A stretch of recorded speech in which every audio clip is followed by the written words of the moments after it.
How is everybody doing out there? This is the In My Footsteps podcast. I am your host, Christopher Setterlund, coming to you from the vacation destination known as Cape Cod, Massachusetts. This is episode 14, and the first one to actually be released during spring. Yes, it is springtime, officially. How's everyone feel about that? Where you're from, is the weather kind of changing? I know down here on Cape Cod, we're getting into the low 50s with some sun. It's funny how low 50s in March feels a lot different than low 50s in September. I did my first bike ride of the year this week. It's been 3 months since I took my bike out. On Cape Cod, we've got miles and miles of bike trails that are just awesome to take advantage of for cycling and walking and running. It felt like forever. I'll tell you, my legs are definitely tired. My cardio needs work, but that's why they call it spring training in baseball. I'm excited for this show. This episode has a lot more to do with things outside of the typical travel and history, which I love to promote on this podcast. So it'll be a little, not a break, but I'm starting to incorporate more things. And the warmer weather, hopefully coming, means that people will want to get out there and do some activities outside. So that's kind of where the crux of this episode start. We're going to do a special interview with my good friend Steve Drozell, who's a professional photographer, talking a little bit about getting into photography and some of the basics. We're going to call it dedication to the craft, because when we do our photo trips, that's essentially the nickname we give to getting the shot that we want no matter what, bad weather or less than hospitable terrain, things like that. As future episodes go, I'm going to do more dedication to the craft segments where I discuss these photo trips we've gone on, these epic ones. And then somewhere later down the line, we're going to do a second interview with Steve where we get a little more in-depth. It's almost like this is your intro, and then we're going to have the follow-up course to it. Also, speaking of nice weather, I'm going to give a little bit of a backstory of 10 years ago this week. I got back into running after being out of it since high school, since freshman year of high school. I was in my early 30s when I got back into it. So I was definitely not a runner when I started again. And I know a lot of people, when they hear running, they get terrified thinking what it's going to do to their knees, their back, their hips. So I'm going to give a little bit of my story, how I got back into it, how I approached it, and hopefully it'll give you a little bit of inspiration. I'm not saying go out and run 10 miles after you listen to this podcast, but it's more of making it less terrifying and a little more palatable. I'm also going to go way, way back in the day to when I had a Fisher-Price Phonograph. Yes, that was a real product, a record player made by Fisher-Price, and I had records when I was 5, 6, 7 years old. So I'm going to talk about that and some good times with the albums that I had, the actual vinyl albums that a 6 or 7-year-old child would have. And that's going to be a fun story. I love sharing that. Of course, we'll do This Week in History as we do every week with a new time capsule. This week's time capsule is going to be a little special. It corresponds with a family member's birthday, my cousin Patrick. By the time this gets out, he will have turned 32 years old. So we're going to go back the time capsule to the day of his birth. But I wanted to start off by just thanking everyone who has tuned in, all of you that have shared this podcast, all of you that have taken even 2 minutes out of your day to listen to this passion project of mine. I hope you've enjoyed it. I keep trying to find new, interesting, exciting things to put on this podcast to keep people coming back and hopefully make it so that new people want to come and join in and listen. Also, remember to tune in Fridays on Instagram Live for my Without a Map podcast post-game show. I had been doing them at 5 p.m. The last few weeks I've been doing them at 8. I have no idea what the best time is to do a live stream. That is all new to me. but it's a lot of fun. This last week's one was a lot of fun. I had an old coworker / friend where I worked with in a retirement home. He popped in. I was able to say hi to him. Another old friend I worked with way back in the day at a restaurant popped in near the end. So that's a lot of fun. I really hope you have liked them if you've checked them out, and tune in when they're live. By the time this comes out, there will be a new 4K New England video up on YouTube, which will feature Fort Revere Park in Hull. There's going to also be a new blog post on my In My Footsteps blog. That's at blogger.com.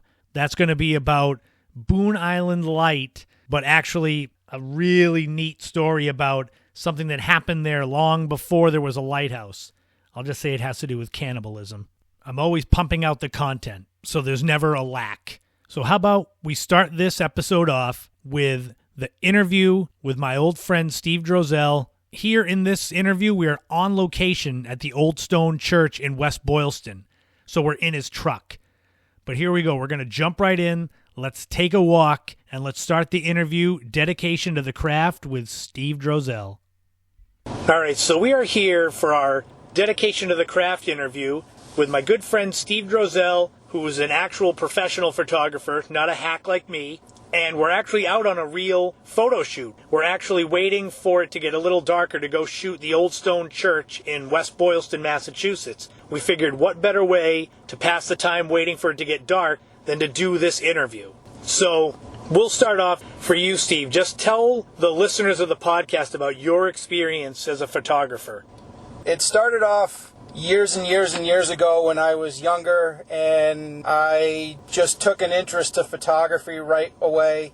I had a very basic point-and-shoot camera, took a lot of really bad photos, and kind of grew from there. It took off again in high school when I took photography with you and Greg, and I believe Garbett was in our class and a few other people. Started to love it more. When I went to college, I had to pick a major and decided to become an art major, and I specialized in photography even though it wasn't an actual art major, or it wasn't an actual major at my school. And then when I graduated, I figured, well, I should probably do something with my degree, and I had a few jobs before I actually got a chance to become a photojournalist at a newspaper in the New Hampshire Seacoast area. And I was there for 4 years before I left. See, so he knows what he's doing. So that's why I chose him to kind of share this for people that are looking to get into photography or looking to better themselves in photography. In your opinion, what is the most important thing a novice photographer can learn to make their photos better? I think the most important thing right from the get-go is whatever camera you plan on shooting with, have a good working knowledge of the camera to start. Knowing what it's capable of will go a long way. If you want to get better as a photographer, just keep shooting. Take a bunch of photos of stuff you love. It makes it a little easier when it's a subject matter that you enjoy taking pictures of. While you're out shooting, try and look for different ways to see the same scene, either shooting from different angles or shooting it in different weather, different times of day, different seasons. Look at other people's photos. If you see photos that you like, try and emulate those. And I'm not saying go out and shoot the exact same photo, but if there's a certain style or a certain angle, try and go figure out how they got that photo and replicate it for yourself.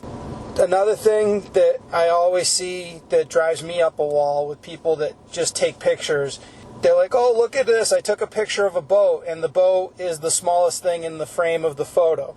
So get as close as you can to your subject. If you can't get physically close, get lenses that'll get you as close as you can. They always talk about filling the frame with your subject. Obviously, a landscape, you're going to want to look for something interesting in the photo that kind of anchors the photo, but the landscape itself will be the main feature of the frame. That's part of what I was saying, but make sure your subject takes up 50 to 85% of the frame. Two of the most important pieces of advice I can give are always be prepared. Have extra batteries, memory cards, or film if you're still shooting film. Be prepared for the elements, especially cold weather. Have gloves, extra layers, a hat, You don't want to miss out on something awesome because you weren't prepared and you get cold and have to go back to your car. The biggest thing, ask questions. Ask other photographers for advice. Most of them are usually willing to give advice and teach what they know. And if there's something specific, a technique that you're looking to try, Google it. With everything we have with the internet nowadays, chances are you're going to find what you're looking for. There's so many different things that people are doing now that they can shoot with just their phone and getting cool photos and images and videos, that a lot of people also will post videos of how they got the shot or step-by-step technique to get the technique that they used to do what they did for the photo. All right, so here's kind of an if-or. So if you could only have one of these, is it better to have the expensive photography equipment or that photographic eye to kind of see that great shot? To be honest, for me, I used to think it was more important to have top-of-the-line equipment, and that's how you got the best stuff. But once cameras became more readily available on cell phones and the cameras on the phones themselves got better, I realized that it's really about the photographer, and that you can take the crappiest equipment and get great photos if you know what you're doing and what you're looking for. If you insist on having a good camera and want a DSLR, which is a digital single reflex lens, which is basically the cameras that you can interchange the lenses, spend as much money as you can on the lenses. Like, get a decent camera body, but the image quality is going to, one, come from the photographer and what they see, but the better quality lenses are going to make the picture sharper and just look better in general. Having an eye for photography is something that can be learned, I think. I've noticed it with your work just from the early days of when we started shooting and how much better you've gotten. And there's times where, like, I see some of your photos and I'm like, damn, like, I wish I could have shot that. I think a lot of it comes down to you actually make it a point to go out and shoot a lot more than I do. Like, I either just because I'm busy or I'm lazy a lot of times, I don't go out and shoot nearly as much as I used to.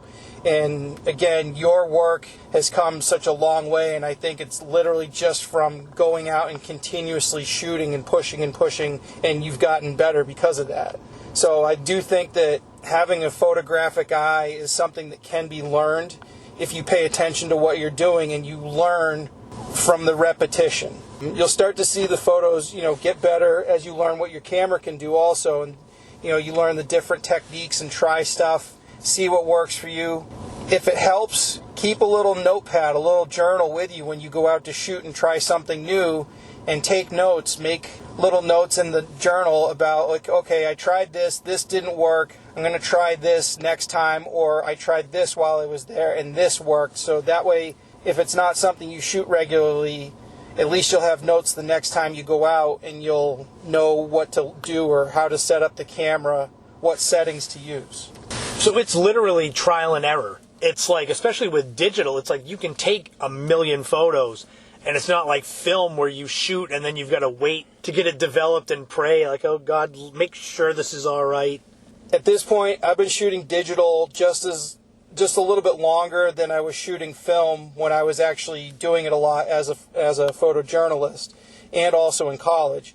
I know the diehards, like the old school guys, will probably tell you that there was a richness to photos and film, and I think a lot of it was also something tangible. You could hold the film, you could touch the prints, and you can obviously still get digital stuff printed and hold it and touch it, but I don't think it's the same for a lot of the old school guys like that. For me personally, I like the instant gratification of seeing what I just shot and being able to adjust things as I go without wasting film. Film at this point, with the way I shoot and like some of our photo trips where we're shooting a couple hundred photos at a whack, those are the ones that we haven't deleted while we were out because we screwed up the shot or it didn't come out quite the way we wanted it.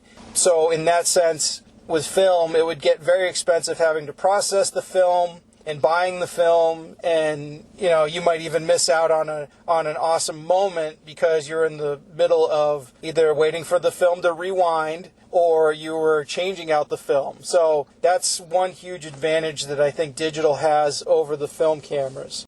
It also takes some of the human element out of it. There's cons to both digital and film. I've had issues with the film processor when I worked at the newspaper that either something went wrong with the machine itself and the chemicals screwed up the film, which is not something you want to have to explain to the editor either that day or at 5 o'clock the next morning when he comes in asking where the photos were.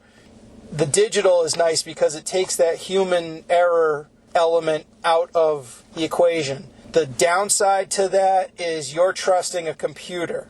Digital cameras can crap out. The computer inside the camera itself can crap out. Phones die. You drop your phone, you break your phone, and you forgot to upload or save to the cloud a bunch of pictures you just took. So that stuff's gone. I have a friend of mine who I used to work with at the newspaper that I remember a few years ago. He's actually still a professional photographer. And his computer died, and I believe he lost hundreds of photos, if not a couple thousand photos of his that were all shot digitally. My biggest advice for stuff like that is get an external hard drive. If you're going to make photography a career choice, if you become good enough at it, buy a second external hard drive. It's never a bad thing to have backups of your backups of your backups. Yeah, better to have too many backups than you have one set and you lose them. Exactly.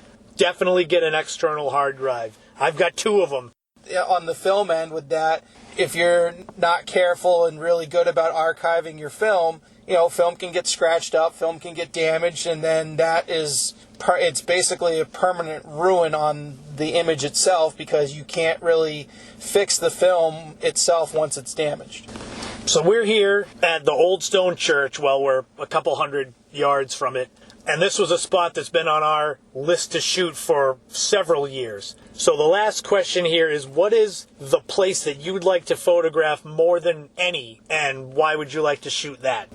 I don't have any one particular place. There's a lot of places I would love to shoot. One in particular, as you know, that I'm very jealous that you've already been to, was West Quoddy Lighthouse. And that general area, Lubec, Maine. The podcast episode where you were talking about Lubec, Maine, and just the general area, I've seen the pictures of the lighthouses. I know that part of it, but the rest of it sounds like it's an awesome place to shoot. There's the Grand Canyon, for obvious reasons, national parks in Arizona.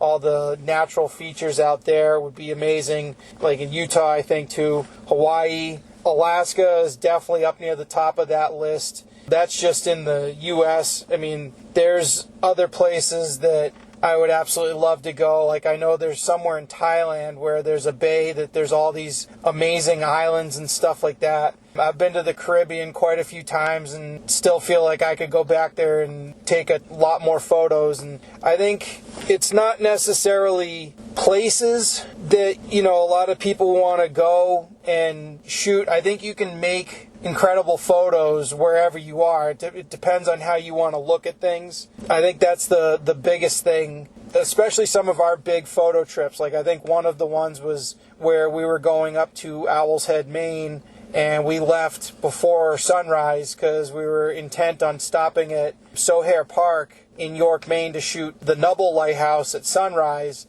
and then still drive another, whatever it was, like 2.5, 3 hours from there up to Owlhead and shot that, and then worked our way back down the coast, stopping at other iconic lighthouses like Marshall's Point, which is where Forrest Gump ran to when he was out running across the country in the movie. Yes. I mean, stuff like that, like places that I haven't been to that I've been looking forward to. I get like this nervous energy, just an excitement about it, knowing what potential there is. But I think a lot of it too, we get sidetracked easily and we end up making multiple stops along the way and find other things to shoot.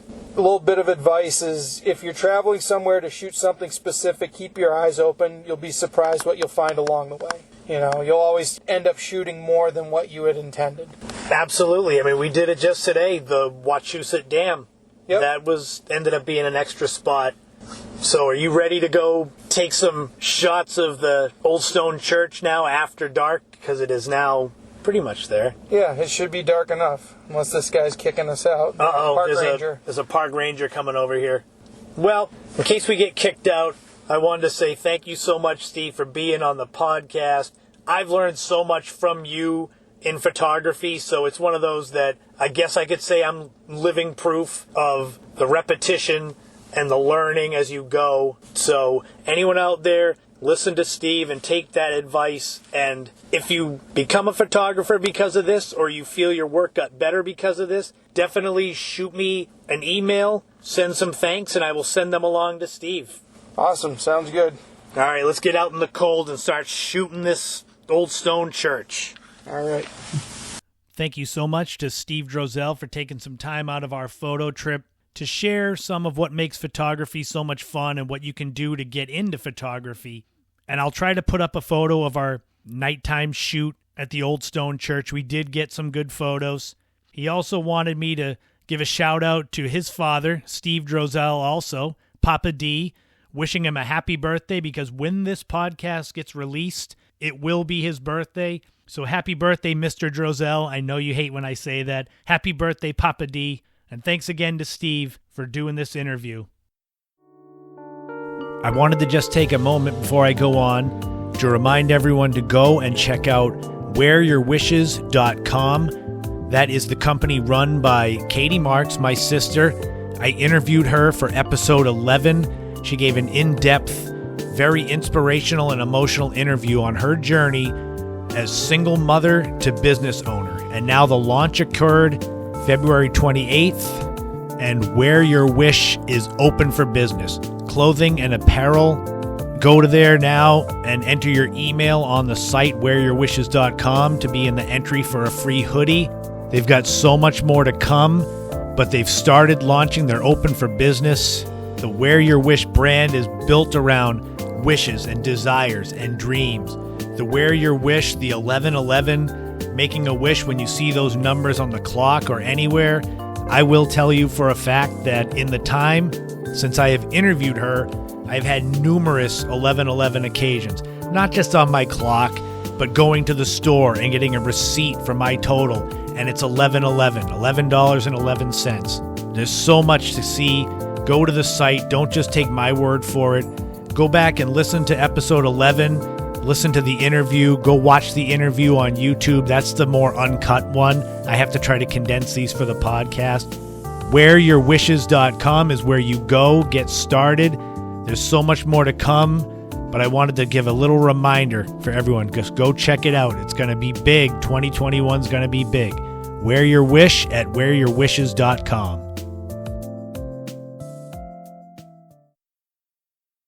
Music is such a huge part of life.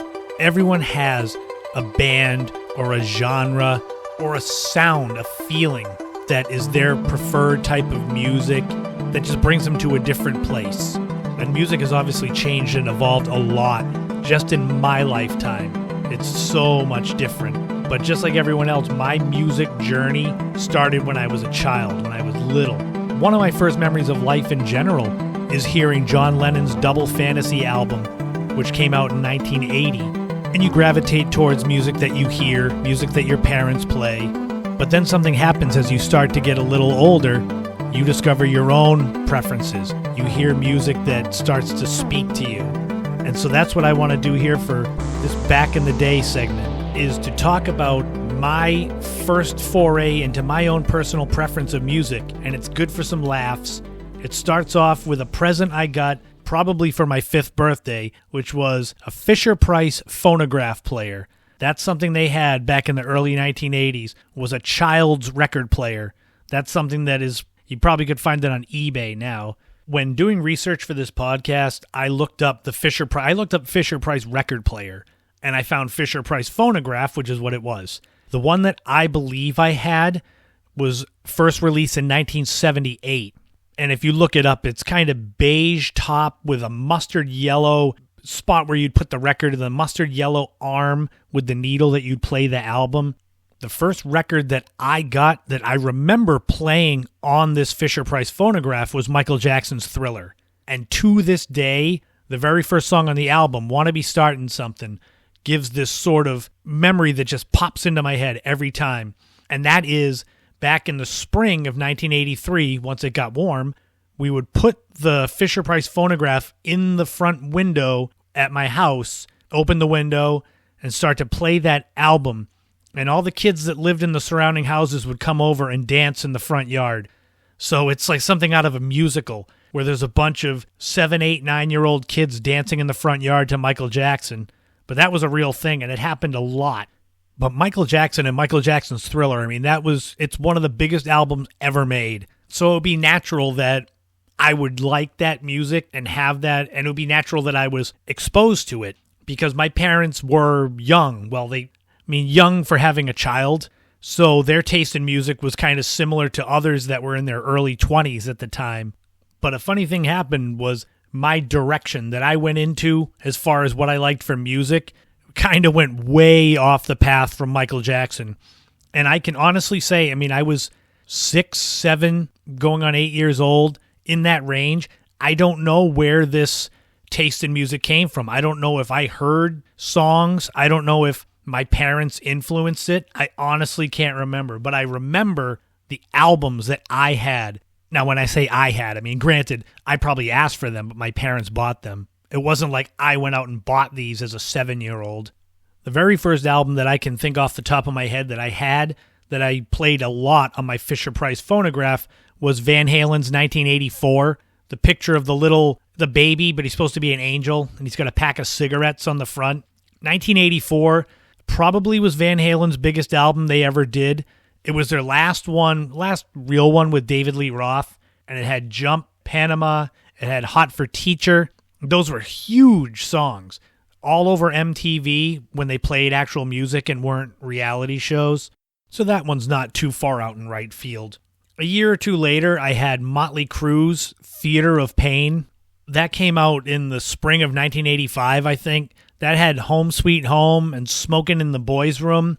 And the cover is those theater masks, one smiling, one crying. And Motley Crue, they're, glam rock they were at the beginning. But that's another one. It's not too far off the beaten path. Van Halen, Motley Crue.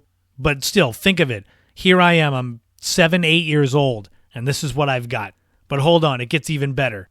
Does anyone out there remember Twisted Sister with Dee Snider, who looked like a football player with big frizzy blonde hair and makeup? They were in Pee-wee's Big Adventure. Anyone remember Pee-wee's Big Adventure when he's riding through the Hollywood backlot and Twisted Sister was doing a video? Well, you got to go look it up. I had the Stay Hungry album, which came out in the spring of 1984 and has Dee Snider on the front looking as psychotic and terrifying as you think he would to a 7-year-old child. It looks like he's eating a big drumstick. That album was their biggest album. It had Burn in Hell, it had I Wanna Rock, and We're Not Gonna Take It. So that was blasting on my Fisher-Price phonograph too. It's crazy. I don't know where I heard Twisted Sister. Maybe it was Pee-wee's Big Adventure, and I saw them and said I wanted their album. But wait, it gets better. Anyone remember Rat? Rat was another heavy metal, early to mid-'80s band. I had the album Out of the Cellar, which had Round and Round, which was pretty much their only hit. That was one. I still love that song. I've got that on, well, I guess iPod, but it's my phone. I think Rat actually just kind of had a mini resurgence last year when they did that Geico commercial, when the couple said they had a rat problem, and downstairs there's the band playing. But they're all like in their 60s now, so it's not quite as cutting edge as it was in 1984. But the coup de grace was Quiet Riot's Metal Health album.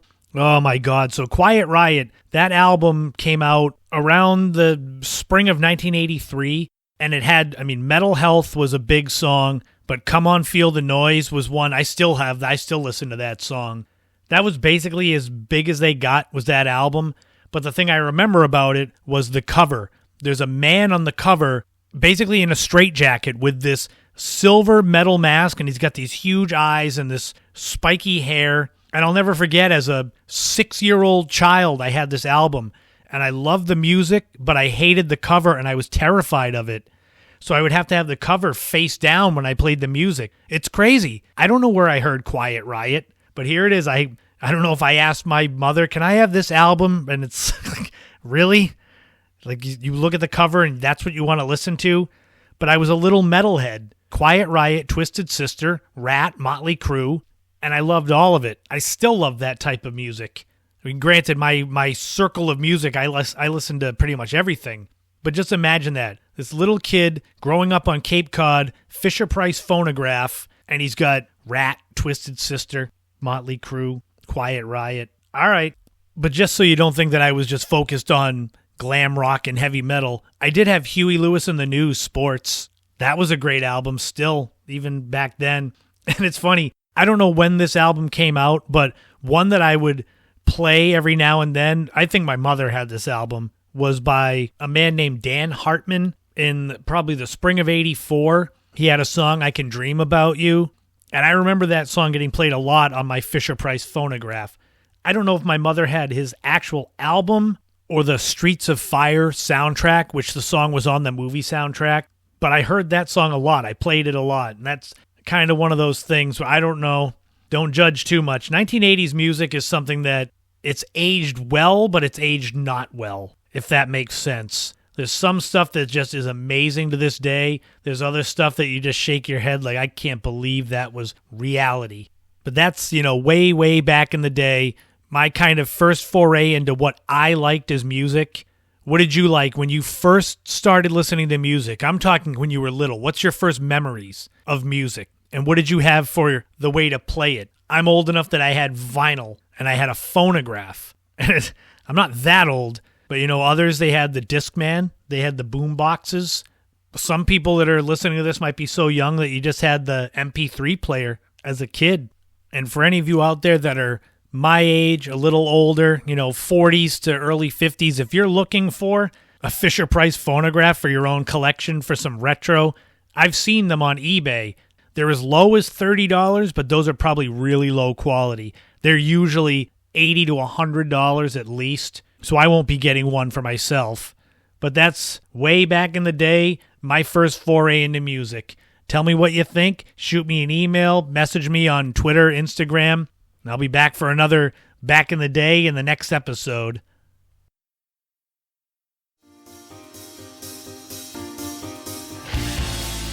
It's springtime, finally. Soon enough, it's going to be summer. Hopefully this summer is going to be much better than last year with the pandemic winding down and life can get sort of back to normal. So now it's a matter of getting ready for the beach body. And sure, lifting weights is great, muscle burns fat, but you need some kind of cardio. Cycling, I love cycling. I've gotten into that in the last year. At the gym, you can do the elliptical machine, you can do the rowing machine, swimming, walking, but I want to talk about running. That's the ultimate as far as burning calories, getting your heart rate up, as far as making those lungs work. But I know what you're saying. Running, oh my God, my knees, my ankles, my hips, my back, I can't do that. The pounding the pavement, sure you can. And the reason I say that is because I did. 10 years ago this week, I got back into running after being out of it since I was a freshman in high school. And I kind of want to explain what I did, how I got from not running at all to running a marathon within 6 months. Not saying you have to do that, but this is just some tips that I had. Helped me lose 40 pounds, helped me feel better about myself than I had in years, and it's all from running. So this is a little bit of my story. Hopefully it'll inspire and motivate you. If not, it's just a good tale. My grandfather was an Olympic caliber sprinter and swimmer. The only reason he didn't go to the Olympics was because World War II broke out. My uncle Steve, he became a marathon runner in his 50s. And my cousin Keith is an elite level sprinter. So I know I have that in me. It was just a matter of, like most of you that are shaking your heads right now, it's just, I don't want to do that. It sounds like it'll hurt my feet, ankles, etc. So I would run the shorter distances, sprints, 100 meter. But after I got through freshman year, I didn't want to do that anymore. I got more into lifting, but then I had a shoulder injury. I couldn't lift as heavy once I think I was like 24, 25. I had tried to run a few times, 2008, 2009, but it would be the same. I would get shin splints because I would try to go from 0 to 60, run 5 miles, and I'd be so hurt and sore. I'd say, the hell with this. I don't want to do it. When my Uncle Steve got into marathon running, he wanted me to run the Boston Marathon with him. And I always, and still to this day, say, that's not happening. I got lucky to have a really close friend, Deanna Jennings now. She was Arnold back then. She ran the Boston Marathon after having a liver transplant. So literally, she's like superhuman. It would be the same. She ran tons of races and was like, I did this after a liver transplant. What's your excuse? And my uncle would say, I was in my 50s. What's your excuse? So I started thinking, what's my excuse? And it was that I don't want to. It ended up that there was someone at the gym that I would see running a lot that I was kind of interested in. And it turned out that she was a big-time runner. So that kind of galvanized me. And she also said, if I can do it, you can do it. Well, I said, all right, I will give it a shot. I did 1 mile on the treadmill at 10-minute pace. I was using the same shoes that I used at work. I had New Balance sneakers that didn't really fit well, but I still did it. My legs were all right, a little bit sore, so you go from there. You go day by day, you add a little bit more, but you go with what's comfortable. If running a mile isn't comfortable, you trot between telephone poles and you walk the rest of the way. It so happened that it worked for me. If you're going to get into running, you need to go to a proper footwear outlet, either a Marathon Sports, which is around here. On Cape Cod, there's a place called Hanlon's. You need to get measured. And get your feet measured in the evening because that's when they're at their largest. I had one point, I got my feet measured during the morning. I was almost a full size too small. I went running and it was like my feet were getting choked out during the run. So get measured. Whether you're on the treadmill, whether you're outside, find your comfortable gait. Some people land on their heels, some land on their toes. I used to land on my heels and I ended up with injuries from that. I had to relearn my running stride to land mid-foot. And I have these short little steps that people would say, how can you run fast when you have these little pitter-patter steps? And it's just something you learn. And when you get that runner's high, that first time, you're going to want to run all the time. But you've got to give your body a chance to recover. Rest days are as important as running days. And on your rest days, you should stretch. After each run, you should stretch. You need dynamic stretching at the beginning that'll loosen the muscles up, and then static stretching afterwards that'll get the blood flow back to these muscles that have just been contracting. Every step is a contraction of the quadriceps in the front, hamstrings in the back. Listen to your body and don't compare yourself to anyone else. If you're running a quarter mile and you're doing it at barely above a walk, great, that's awesome. That's all you got to do. Don't look at someone on a treadmill next to you that's doing these sprints and feel you need to do more. Because if you compare yourself to others, then you're going to end up going beyond what your body is capable of at that moment. I learned that a couple times, trust me. Within 6 weeks of starting to run again, I ran my first race, which was a 5K for Capabilities, a local nonprofit on Cape Cod. I was gassed. 5K is 3.1 miles. I ran with my Uncle Steve, and it was a lot of fun. And that's another thing. Races, those are addicting. I have a bag full of medals and shirts, and it's not even, I never won any races. It was just fun to go and see people. It's a community. That's another thing. Get to talk to people that run. You can shoot me a message and ask me questions.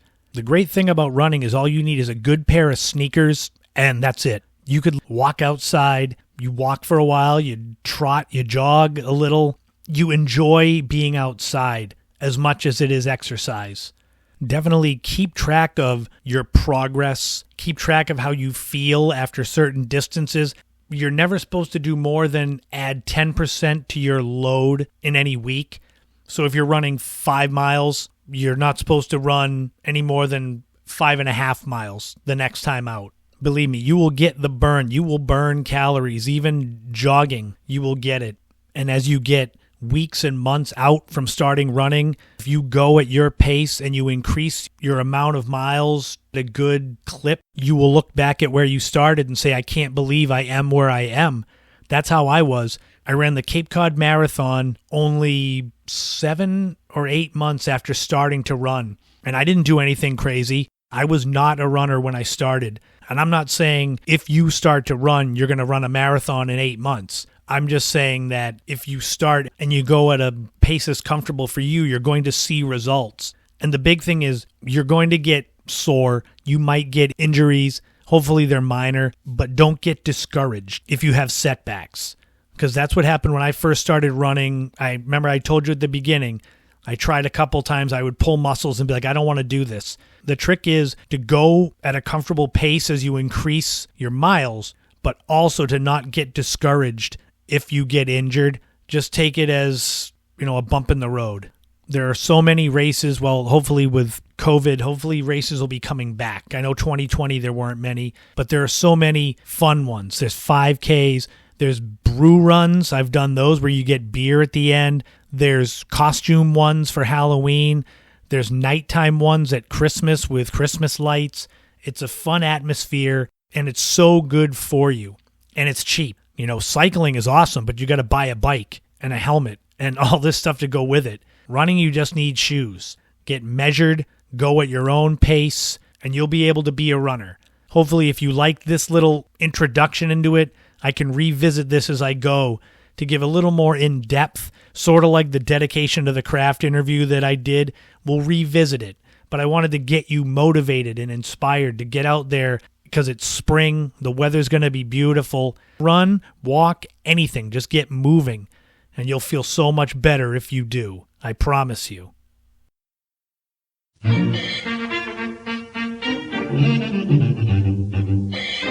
It's time for a new installment of This Week in History. So let's go back in time and see what interesting things were going on in our world back long ago. This Week in History, 50 years ago, March 22nd, 1971, the Boston Patriots are renamed the New England Patriots. The professional football team had been the Boston Patriots since its inception in 1960 and had played in the American Football League, the AFL. For the Patriots, it was nice to get an actual real stadium of their own, Schaefer Stadium, a 60,000-seat stadium, because when they first started, they played at the Boston University football field, then they played at Harvard University, and finally played for several years at Fenway Park, which actually must have been fun to see. The Patriots had gone 2-12 in 1970 and got the number 1 overall pick in the draft, who turned out to be Heisman Trophy winner Jim Plunkett from Stanford University, a quarterback. The Patriots' very first game at Schaefer Stadium was a preseason game on August 15th, and they actually won. They beat the New York Giants 20-14. But the big problem was the traffic jams around Route 1, and those are something that still happens to this day, even at Gillette. So just imagine that. That was a blessing and a curse. That seemed to be how the Patriots were up until Tom Brady showed up. I'll get deeper into this in another podcast, but those of you that are still in your 20s that have seen the Patriots, you have no idea what this team was like back, even when I was a kid, in the late 80s, early 90s. They were one of the joke franchises in sports, not just football. So this whole being a dynasty and winning championships thing, it's pretty new. It really is. They were a laughingstock for many years. The New England Patriots ended their first season in Foxborough, Massachusetts with a record of 6-8, and they didn't do too much in the late 70s when Steve Grogan was the quarterback. They actually were pretty good, but nothing like how they ended up being in the 21st century.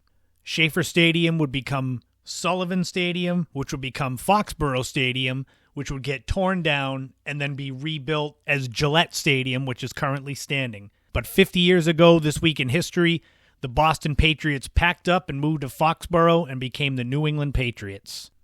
This week in history, 58 years ago, March 21st, 1963, the infamous Alcatraz prison is officially closed. Nicknamed The Rock, Alcatraz was one of the most remote prisons you could possibly have, located out in San Francisco Bay off the coast of California. It was set aside in 1850. A presidential order set the island aside for possible use as a military reservation. It ended up becoming a military prison, and by the late 1850s, the first prisoners were being housed on the island. They knocked down the original prison in 1909, And from 1909 to 1911, the prisoners on Alcatraz built a new prison. It had a maximum capacity of 336 inmates, but the average population was about 260 to 275, and it never reached its full capacity. And Alcatraz is world famous. I mean, everyone knows Alcatraz, and it housed several well-known criminals like Al Capone, Machine Gun Kelly, Alvin Karpis, who was actually the first Public Enemy #1. And Alcatraz was seen as the ultimate punishment. If you didn't behave at another prison, you were going to get sent to Alcatraz, which was just the worst of the worst. It was highly structured and a monotonous daily routine that was designated to teach the inmates to follow the rules. During its time in existence, there were 14 escape attempts, only one that was considered successful, and that was June 11th, 1962, when Frank Morris and John and Clarence Anglin escaped, but their body, they've never been seen again. Rumors are that they survived, but then there's rumors that they died on the escape. That's the world famous one that Clint Eastwood starred in the movie Escape from Alcatraz. That's a whole other This Week in History for that. Ironically, this potential successful escape was not the reason Alcatraz closed. It was estimated that $3 to $5 million was going to be needed just for the restoration and maintenance to keep the prison open. It was just too costly. That was the main reason that Alcatraz closed. In the fall of 1973, it was reopened as a park, a national park, and it receives more than 1 million visitors yearly. But this week in history, 58 years ago, Alcatraz's days as a prison ended. This week in history, 127 years ago, March 22nd, 1894, the first Stanley Cup Championship was played. It was played in Montreal, Canada, and the Stanley Cup trophy itself was the creation of Sir Frederick Arthur Stanley, who was of noble birth, the son of a 3-time Prime Minister of England. He became a hockey fan in 1889 after watching a game at the Montreal Winter Carnival. The year before, in 1893, Stanley actually donated a lavish trophy to the Canadian Amateur Hockey Association.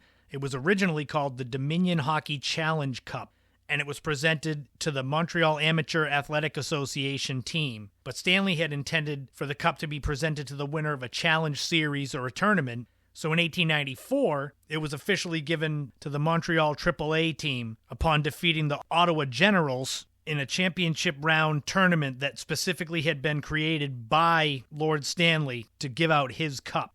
In 1926, the National Hockey League started using the Stanley Cup as their trophy to be given to their annual champions. It's been awarded every year since, except for 2005 when the NHL was on strike. The original trophy that Lord Stanley donated was retired in 1962, and since then there's only been one Stanley Cup. It makes it the only trophy in a major American sport that is not reproduced each year. So when you see teams hoisting that trophy, that's the same one since 1963. But this week in history, 127 years ago, the first Stanley Cup Championship tournament was played. And finally, this week in history, 16 years ago, March 24th, 2005, the American version of The Office debuted on NBC. I'm a bit partial to it since it's one of my favorite shows of all time, but contrary to what you would think, it was not an immediate hit. The first season was only 6 episodes, and it was pretty loosely based off of the British version that Ricky Gervais had developed. So some people thought, oh, this is just going to be another cheap American knockoff of a British television show. And despite having pretty good numbers in the debut, the show only was ranked 102nd for the season. It was debatable whether it would get a second season or not. Thankfully, it was renewed, and it became a big-time hit with Steve Carell as Michael Scott, John Krasinski as Jim Halpert, Rainn Wilson as Dwight Schrute, and Jenna Fischer as Pam Beesly, and so many more that made this ensemble comedy just... There's so many quotable lines, and it's so unique in how it is filmed with no laugh track like it's a docudrama. I even made it a point on my big road trip I did in 2019 to go to Scranton, Pennsylvania, where the show was set, and find the sign that's at the beginning of the credits of the show and go to a lot of those places. That's how big of a fan I was. I went to Poor Richard's Pub. I got my sister Ashley a Dundie Award for her birthday. So yeah, I'm a fan. The show ended up lasting 9 seasons and 201 total episodes. Rather than go through all of its awards, I'll just say that it was in its entirety nominated for 163 total awards from different organizations with 30 wins in total. It's still a big part of pop culture, and people are always clamoring for reboots and relaunches. But this week in history, 16 years ago, Dunder Mifflin turned on its lights for the first time as The Office debuted. And finally, it's time for a new time capsule. We're throwing a dart back the dartboard of history to March 24th, 1989. The number one song was The Living Years by Mike and the Mechanics. Mike and the Mechanics was a side project of the guitarist from Genesis, Mike Rutherford. They had a few other hits like All I Need Is a Miracle, but this was their only number one. The number one movie was Twins, starring Arnold Schwarzenegger and Danny DeVito, which was a pretty big hit about a pair of twins that were created in a lab, basically. And the whole thing is all of the goodness and the best of the genes went into Arnold and all the bad stuff went into Danny DeVito. If you haven't seen it, it's aged well. I think it's great. One of my favorites growing up. It made $216 million at the box office on a budget of $18 million. And it has a 43% rating on Rotten Tomatoes, but don't let that cloud your judgment. You should watch it anyway. The number one TV show was Roseanne. It ran for 10 seasons and a total of 231 episodes. It won a bunch of awards starring Roseanne Barr, John Goodman, and a bunch of others. Though this was the only year that it was number one in the TV rankings, it was top 10 for its first 7 seasons. And if you were out shopping and wanted a portable TV, you could get a 2-inch LCD portable Casio TV for $249.99. 2-inch screen.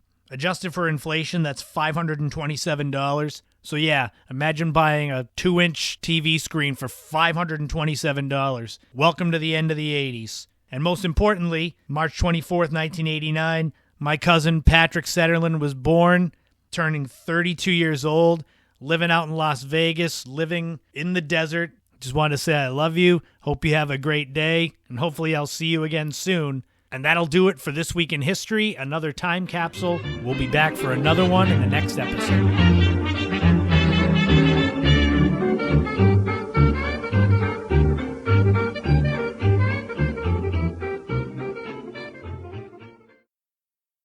And that's going to close out episode 14 of the In My Footsteps podcast. Thank you so much to everyone who has listened. Thank you so much to everyone who has been supportive of the podcast, the YouTube channel, the blogs, all that stuff. I really appreciate it. It's a passion project that I hope someday to be more. All this creativity is what I want to do with life. I enjoy creating and coming up with things that I think might entertain you and inform you. So it makes me feel good when I see people are actually listening and downloading it. Big thank you to my buddy Steve Drozell for spending some time giving us some insight into the world of photography for anyone who wants to get started. Like I said, at some point we'll do a more in-depth interview where it's more nuts and bolts so that if you start off photography by listening to this interview, you'll be ready for the second class coming up. Find me on Instagram. Christopher Setterlund is my official page with my photos from my Canon Rebel T7. I've also got a page for the In My Footsteps podcast, but it has fewer followers. So when I do my Without a Map live streams, it's usually on the Christopher Setterlund one, just because there's a higher chance of getting more eyes on it. That's the reason why. I'm on Twitter. Chris Setterlund is my handle. YouTube, I've got my YouTube channel, Christopher Setterlund. It's all the same. You can see all of my 4K New England videos. There's a lot of all the podcast segments that I create into videos go up there. Visit my personal website, ChristopherSetterlund.com. It's got links to all of the podcasts on there, but it also has links to my first 5 books that I don't promote nearly enough on the podcast. The first 3 are all titled In My Footsteps. There's Cape Cod, Martha's Vineyard, and Nantucket. They're travel guides. Those are through Schiffer Publishing. The other 2 are history books through the History Press, Arcadia Publishing. Historic Restaurants of Cape Cod and Cape Cod Nights, which is nightlife, bars, clubs. I also have a 6th book, Iconic Hotels and Motels of Cape Cod, coming out the week of May 24th. I'll be definitely keeping you updated on that. Visit whereyourwishes.com. my sister Kate's clothing and apparel line. Check it out. They're doing great things, and there's more to come. Visit djwilliamsmusic.com. He's the one that created James River. That's the song I use as the intro and outro of this podcast. He's got a lot of great music there. What I've started to do is put the links that are pertinent to the things that I do on this podcast in the descriptions. So they should be there, and you can just click on them rather than me just saying, here's some homework to do. Go find this link. You can just click on it. So this was my third of 3 weeks in a row doing the podcast, so I've got a week off next week. Episode 15 will be in 2 weeks. We'll be taking a road trip to Block Island, Rhode Island, which is going to be a lot of fun. We're going to go way, way back in the day to the DMX music service, not the rapper. That's something that my family had, and I've wanted to look up and share for a while, so that'll be fun to reminisce about. We're going to have This Week in History, including Halley's Comet coming close to the Earth the last time, and I'm going to do a little bit of a retrospective about my grandmother, my Nina, Rosemary Sullivan. She actually just passed away before the recording of this podcast, so I don't want to dive too deep in and make it quick because I want her to have her own segment. So it's going to be a little bit about her life, my grandparents in general, and everyone out there. You've had grandparents, you have grandparents, you've lost loved ones. It's one thing, no matter what background you're from, family means everything, and losing family is very devastating to everyone. So I want to share this, and maybe you all can relate to it, but that'll be in episode 15. But I wanted to say I miss you, Nina. I love you so much. Thank you for being the glue for our family for 92 years, and we'll definitely meet again.